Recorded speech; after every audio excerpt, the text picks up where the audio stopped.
This is a basic overview of bacterial identification using gram stain. And we're looking on the stain color and we're looking at the shape. The most common shapes of bacteria, cocci, appear to be round, very much like this actual little pointer I'm using. Bacilli are elongated. Pleomorphic are somewhere between round and elongated, and then spirochetes are curvy. And when you use gram stain, purple is positive, pink is negative. Okay, here we have clumps. They're purple.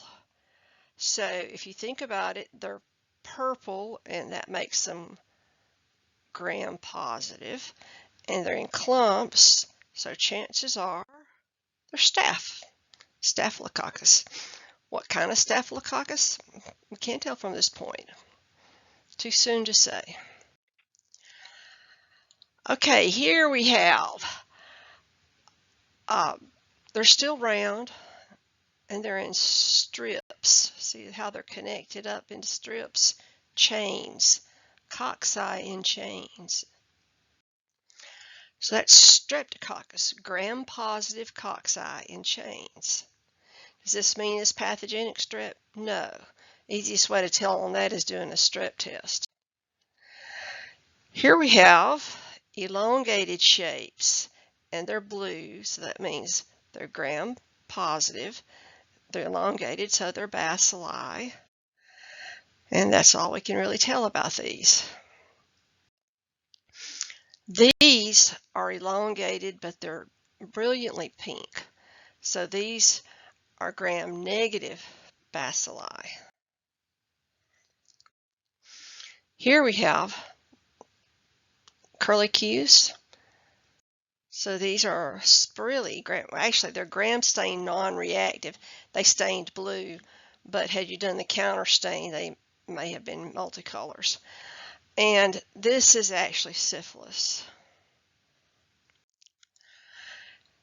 Again, we have bacilli, gram-negative.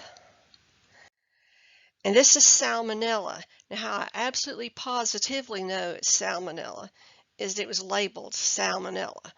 You would have to do more studies to determine whether that was salmonella or some other organism. But it's a start. It's the beginning of the process of identification. Okay, these are gram-positive, but look at this. That didn't take stain. That didn't take stain. That didn't take stain. That makes me think these are spore forming. And look at that. That's little places, almost looks like spores.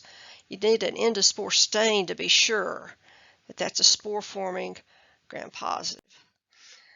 And it is gram-positive. Bacilli spore forming, squared off edges, Bacillus anthrax. Okay, we have here, you can see this is gram-positive. They're bacilli, and I have a hint, and you've always got to look at your overall picture. You've got to have your history involved. And I said, Granny has had too many antibiotics. Now she is crapping her drawers. I hope my dean doesn't read this. Gram-positive bacilli. Someone has had too many antibiotics. You think of C. diff, Clostridium difficile.